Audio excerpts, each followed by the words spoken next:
राधे राधे सभी से सुनाने जा रहे हैं कजरी गीत। कैसे लगे कमेंट बॉक्स में लिख कर बताना हमारी कजरी कैसे लगे।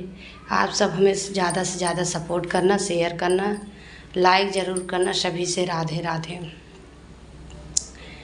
हमें हरी हरी चूड़िया लियाद पिया, मनसा पूरैद पिया ना।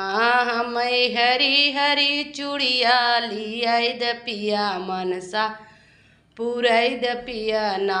हमें हरी हरी चूड़िया लियाद पिया, मनसा पूरैद पिया ना। गोरी हमरी बा कलाई जैसे दूध की मलाई, गोरी हमरी बा कलाई जैसे दूध की मलाई। अपने हथवा से हमका पहिनई द पिया, मनसा पूरई द पिया ना। अपने हथवा से हमका पहिनई द पिया, मनसा पूरई द पिया ना। हमें हरी हरी चूड़िया लियाई द पिया, मनसा पूरई द पिया ना।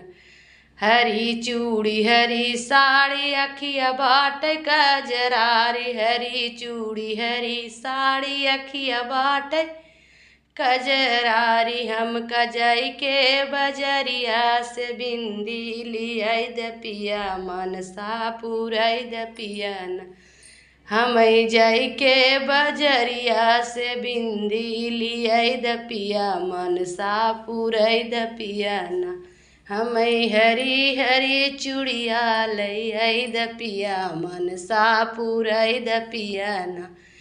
हमें हरी हरी चूड़िया लियाई द पिया, मनसा पूरई द पिया ना। जरी जई है जेठानी उखूल देवरा कैनी दिया, जरी जई है जेठानी उड़े देवरा कैनी। फोटो खींच हमरे नैहर पहुँचई द पिया, मनसा पूरई द पिया ना। फोटो खींच हमरे नैहर भेजई द पिया, मनसा पूरई द पिया ना। हमें हरी हरी सड़िया चूड़िया लियाई द पिया, मनसा पूरई द पिया ना। हमें हरी हरी चूड़िया लियाई द पिया, मनसा पूरई द पिया ना। हमें हरी हरी चूड़िया लियाई द पिया, मनसा पूरई द पिया ना।